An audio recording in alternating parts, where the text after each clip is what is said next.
this is your 16th cup of tea.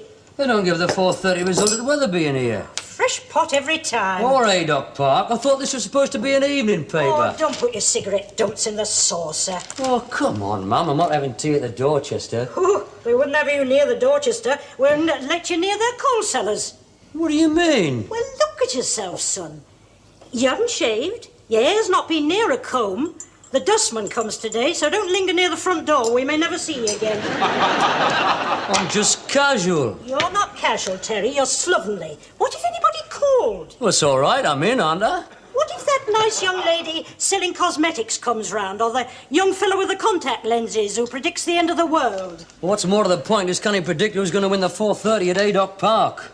Have you nothing better to do with your time? Mother, I have been in the army for 5 years, 5 whole years, serving my country, so that people like you could sleep safely in their beds at night, so that this country can be somewhere where you can bring up kids decent. Well, I should have thought the army would have taught you pride in your appearance. What you can see here is a reaction, if you like, and don't touch that jigsaw. A reaction to the years of hardship, discipline and danger. I'm entitled to take it easy for a bit. All I want to do now is just to catch up on to some reading and reflect on life. Well, the only reading you've caught up on is the back numbers of the Football Monthly and these glossy magazines with nude au pair girls on the front. The only reflecting you've done is who's going to win the 4:30 at E08 Park. Mother, it's a treble, and I've got it up and down and all.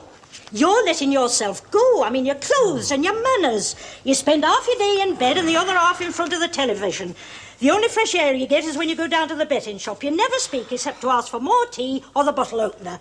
You're turning into a young handicap. I've had a very active day, physically and mentally. I went all the way down to the Black Horse this morning and back here and fought the flab with Terry Wogan. And it's been a very intellectual afternoon on the box. I've watched gliding in the Dolomites, building a dam in Syria, and intermediate Spanish. Muchas gracias. It's amazing what you can learn on those school programs, you know. If you hadn't gone to the laundrette, you would have learned about the metamorphosis of the frog. Well, I had to do all your clothes, didn't I? Biologically.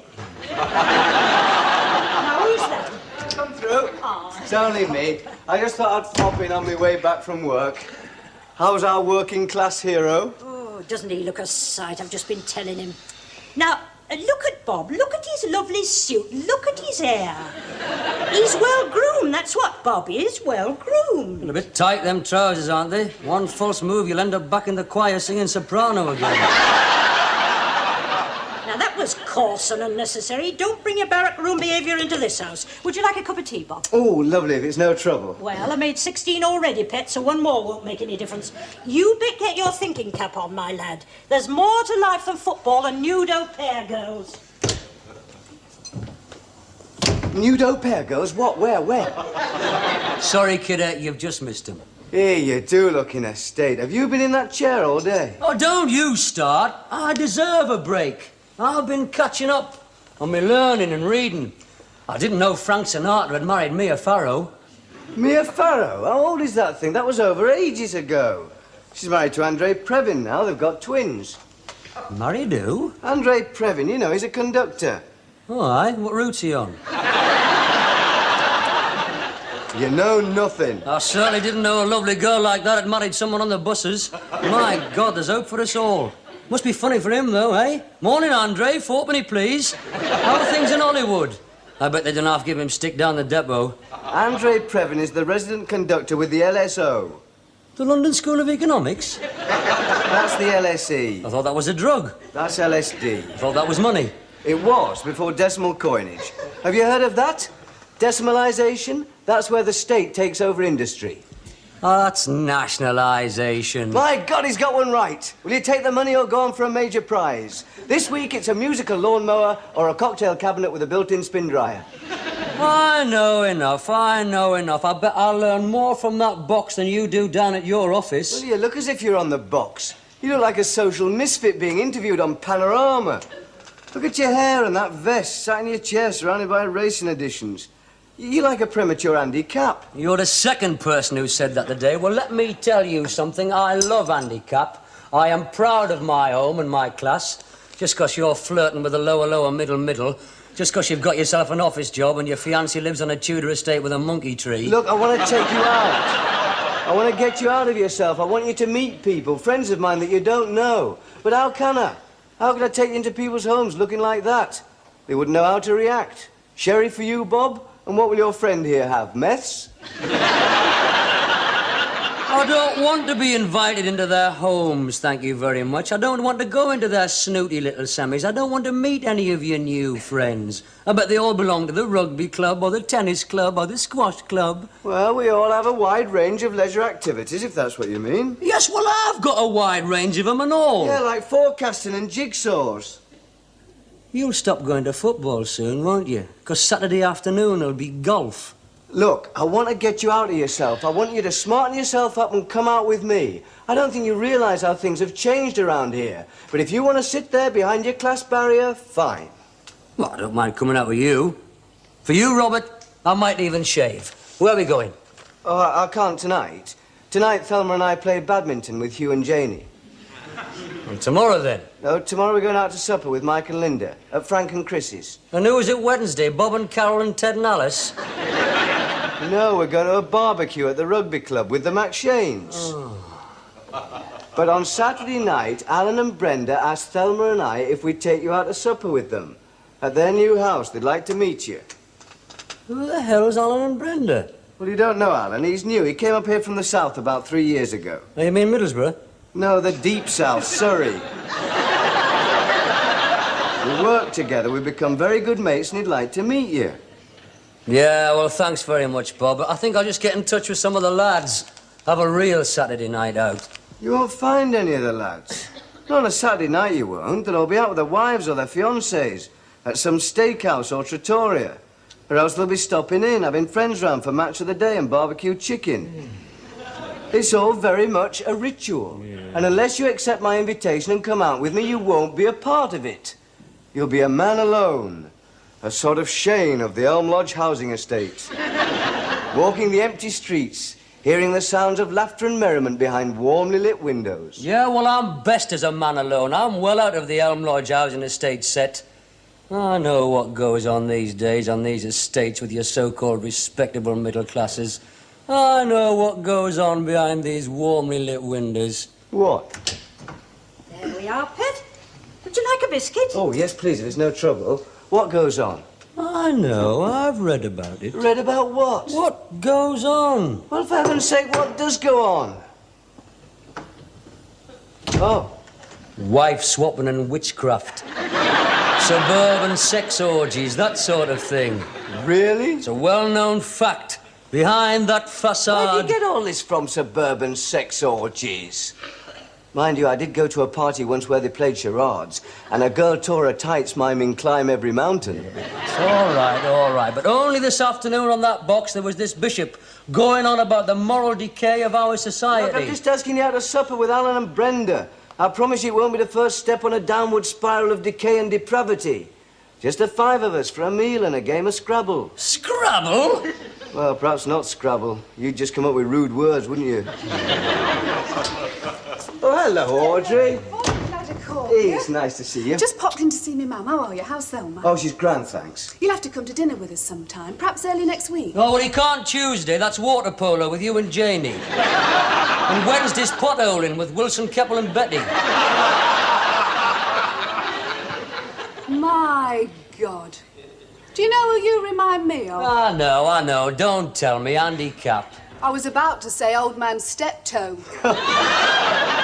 He's never out of that chair. He reminds me of Ironside. Well, all I know is that I've never been invited over to your place for dinner. Lawn mowing and babysitting, aye, but never dinner. Well, you're so difficult, aren't you? I mean, it's impossible to fit you in or match him up or pair him off. He's a man alone. He's a social outcast. We can't ask him to any of our wife-swapping parties because he hasn't got a wife to swap. We can't even ask him to our suburban sex orgies because I bet he hasn't got a clean pair of wife fronts. You're so superficial, you lot, aren't you? You're so concerned with appearances and status. Well, a man like me's travelled. I can hold my own anywhere. Talk about anything, from gliding in the Dolomites to the metamorphosis of the frog. I know there's more to life than just knowing how to eat your peas properly. It's all right. Come out with us. Come out to Alan and Brenda's. Dazzle us with your scholarship and your poise. You're not going to take him to somebody's house, are you, Bob? I mean, is that wise? You shut your face. All right, I'll go. Good, good. Will it be, just a meal, like? Well, it depends who's there, doesn't it? I mean, after the dinner, we might play a few games. Hey, I haven't made so much tea since I was in the WVS. Games?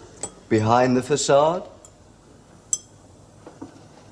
I shall be dining out on Saturday, Mother, so kindly lay out the Sea Island cotton shirt, the blue serge, and just in case, a clean pair of Y-fronts.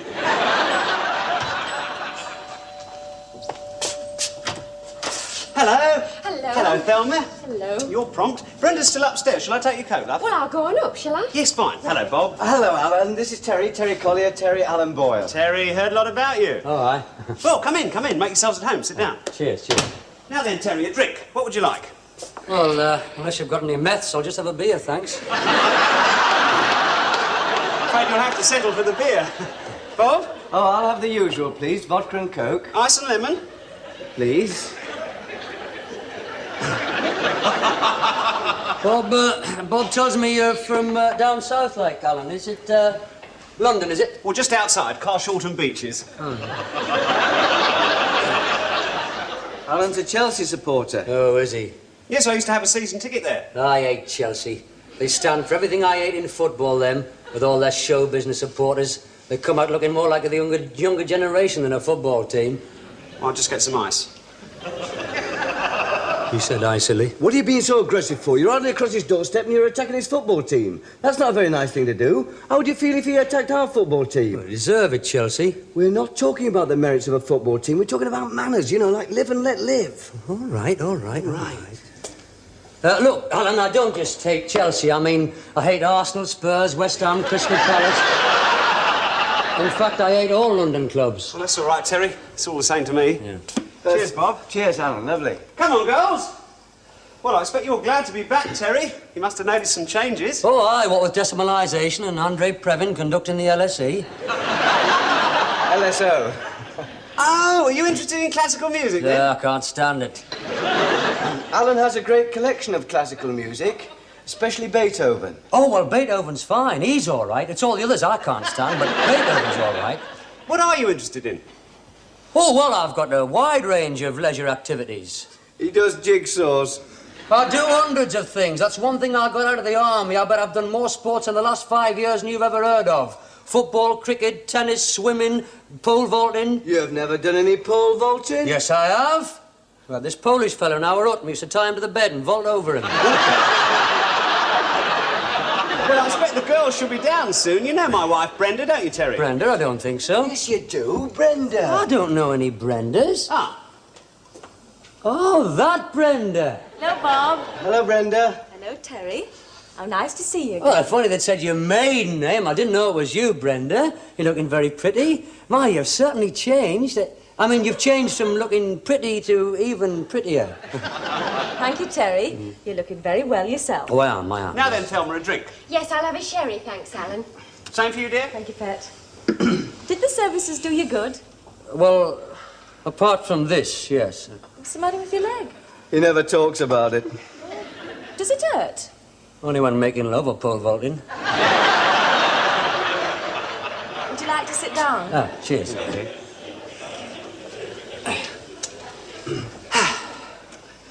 Well. Well, reunion. Isn't it nice? After all these years, isn't it nice us all being together again? Yes, we haven't seen Alan and Brenda since Tuesday. No, I mean, isn't it nice with Terry here? I mean, it takes you back, doesn't it? It takes you back to Park Juniors, Form 4B. I'd like to think we've come a long way since Park Juniors. Well, you certainly have, Brenda. The last time I knew you, you were living above your dad's chip shop near the glue factory. Did Did your father have a fish and chip shop, dear? Yes, he did. A good 'un and all, a silver grid, big helpings and free butter. I'd better see how things are doing. Are we having rock salmon and chip for old time's sake? She was brought up on that, you know. I'm surprised you didn't get any more spots than you did with all that vinegar drying your blood. Would you give me an hand, Alan? Yes. Excuse me. Certainly, certainly. Yes. You'll never win any prizes for tact, Terry, will you? What do you mean? Look, Terry, there's some things that Brenda doesn't want to be reminded about. You know, she's always been a bit... Stuck up. There's nothing wrong with someone who gets a nice house, gets a bit of money, wanting to forget the past. There's nothing wrong with someone who used to live above a chip shop, wanting to better themselves. Besides, her parents are retired now. They've gone to Westcliff-on-Sea. So leave off, right? If you must go down memory lane, just leave off her dad and her chip shop. All right, all right. Promise? Yes, my lips are sealed.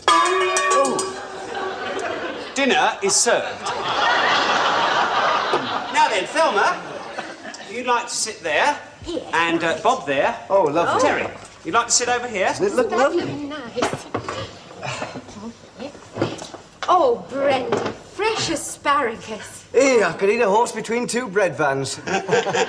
You do have a nice way of putting things. Now, I've got white, red or fizzy rosé. Well, Thelma prefers white. Yes. Oh, white all right with you, Terry?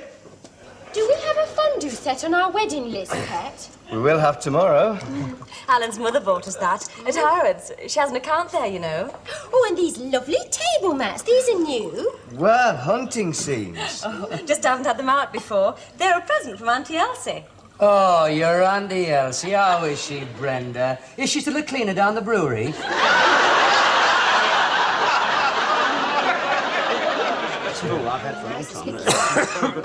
More food, anyone?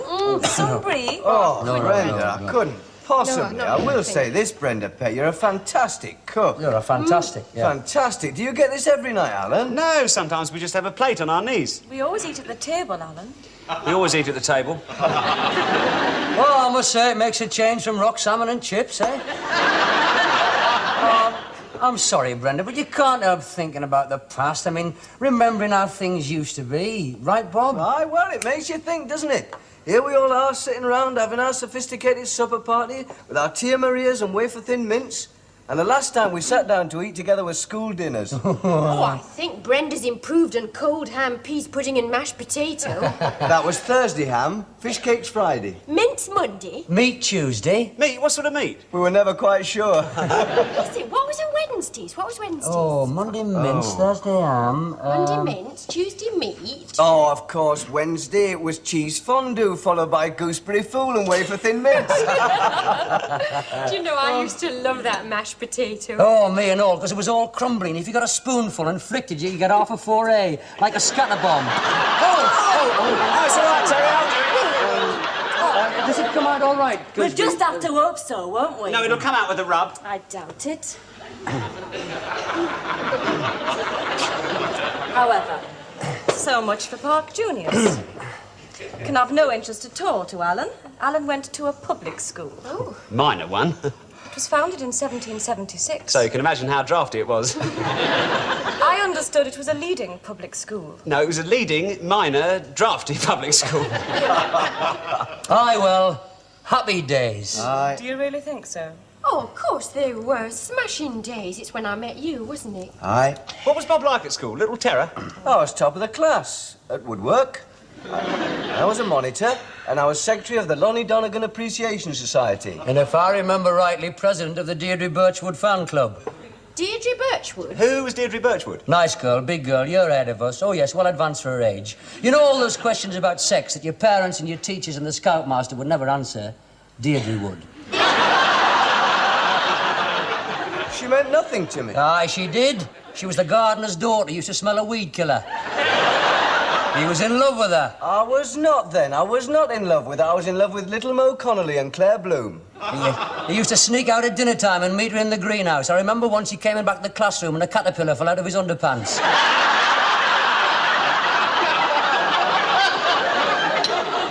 I was never aware you'd been out with Deirdre Birchwood.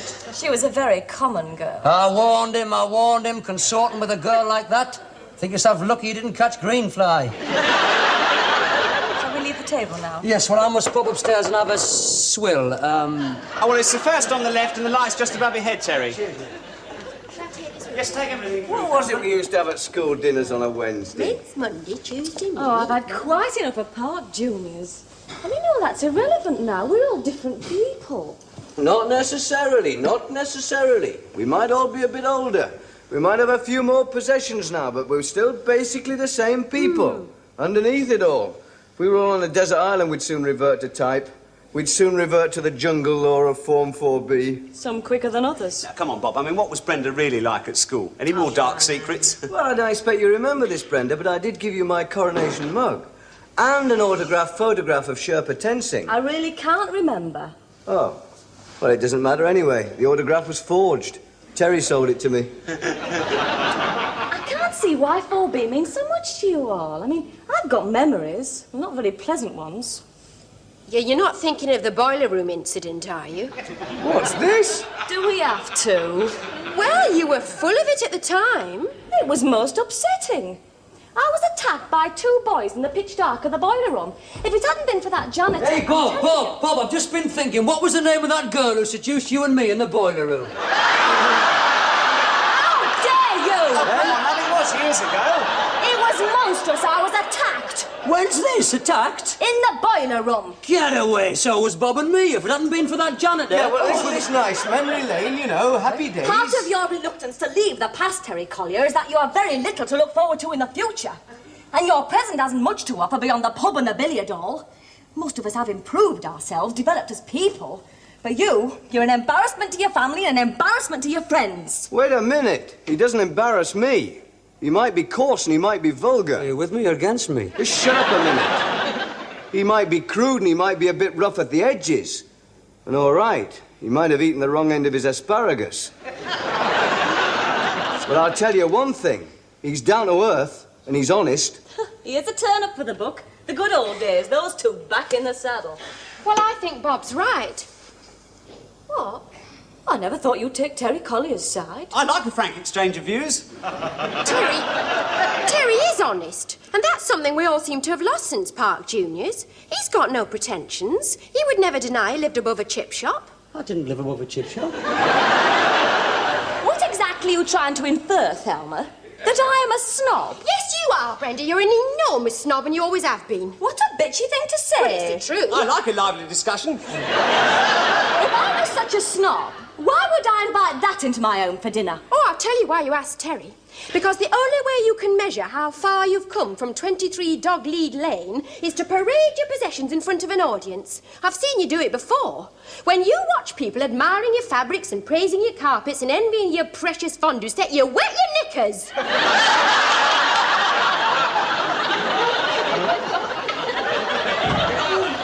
Exhausted. I've walked miles. Couldn't get a bus then when I did. It was standing room only. Oh, you've had another of your strenuous days, I see. Oh, look, why can't you use just one cup and wash it up each time? Saturday night was a mirage, wasn't it? I thought I saw you shaved, with a suit on, going out to dinner with nice people, but it was all just a dream. Turned into a nightmare. Have you been sitting there in that chair all day again? I've been down to the Black Horse for a couple of bevies and a bet. What, dressed like that? Oh, for God's sake, ma'am. I bet when my dad and all my uncles came back from the war, you didn't go on at them like this. I bet when my Uncle Stan came back from Normandy, minus an arm, you didn't go on at him about washing his teacups and leaving his artificial limb all over the place. Well, at least they came back well-groomed with their hair done. They wouldn't have been caught lying round the house all the afternoon, watching women's programmes on the television. I'm honest. That's what I am, ma'am. Down to earth. You'll never change, I know that. Hello. Only me. Hello, Mrs. Collier. How's Andy Cap? If only you'd take an example from Bob. If only you'd try and improve yourself. Try the new improved Terry Collier. Oh, he'll never change. Miss Zaza Gabor, Hungary's top sexport, likes her men with style, panache, a ready wit and a natural sophistication. Well, that's rubbed you out with Zaza. Not necessarily. There's no reason why I shouldn't be number 6. Or is it 7? Well, I can't see her becoming Mrs. Zaza Collier. Having soirees of sophistication and panache in your mum's front room. Guests wined and dined till dawn rose over the pickle factory. I wouldn't bring her over here, man. I'd go over there. Where? Well, wherever. Whatever luxury hotel she happened to be staying in. They wouldn't let you in, man. Be very embarrassing for her. Up there, supping her martinis in the Cecil Beaton suite, while you'd be down there on the pavement fighting it out with the doorman. One more crack about my appearance and you will get an ex-army boot round your ear hole. Oh, that's the ready wit that Zaza's looking forward to. Look, Bob, look, I'm not much good at this sort of thing, but, well, thanks for sticking up for us the other night. Oh, that's all right. No, I appreciated that, I really did, Aunt Thelma. I mean, Thelma and I, well, there's that, Thelma and me, in the past, we haven't exactly... Well, the point is, I thought she was bloody marvellous. You're a lucky lad, and I think you've done the right thing there, and I hope you'll both be very happy, and I'm sorry I said that about Deirdre Birchwood's caterpillar. That's all right, kid. Thelma never could stand Brenda anyway. Ever since I gave her my coronation mug and that signed photograph of Sherpa Tensing. I forged that, you know. I know you did. I remember what you wrote on it. Cheers, Terry, Sherpa Tensing. Well, it's going to leave a bit of a hole in your social calendar, isn't it? There'll be no Alan and Brenda on Saturday night. Still, I suppose you can always move Frank and Christine up from Tuesday, or Mike and Linda back from Friday. And it does leave a night free for us, doesn't it? Lads' night out. Oh, I don't think I could cope with you, mate. Mr. White Collar, the man in the grey flannel suit. I don't want you to change, kid. I want you to go on being as... well, I mean, as forthright as you are. And as crude and as pig-ignorant. I am not pig-ignorant. This is my seat of learning. What I'll learn from that box, I am at the University of Life. And what have we learnt since Saturday, apart from what fondue is and which end of your asparagus to eat? Well, I bet you don't know 6 useful Spanish phrases, or how to build a dam in Syria, or the metamorphosis of the frog. Do you? Certainly. All right, then. What is the metamorphosis of the frog? Well, it starts out with just little dots in the water. Amoebas, they're called. Then... Hang on a minute. Hang on. They're not amoebas. Yes, they are. No, they're not. The amoeba is the most primitive life form. They're so small, they're impossible to see. Well, if they are so impossible to see, how do you know that they're not turning themselves into frogs? There's no answer to that. Go on, then. What happens next? Well, then you get your frog spawn. And then you get this little thing that develops 2 front legs, a head, and 2 back legs. And that ends up as your tadpole. And after the tadpole? The tadpole turns into the frog. And then? What? And then? And then it becomes a butterfly.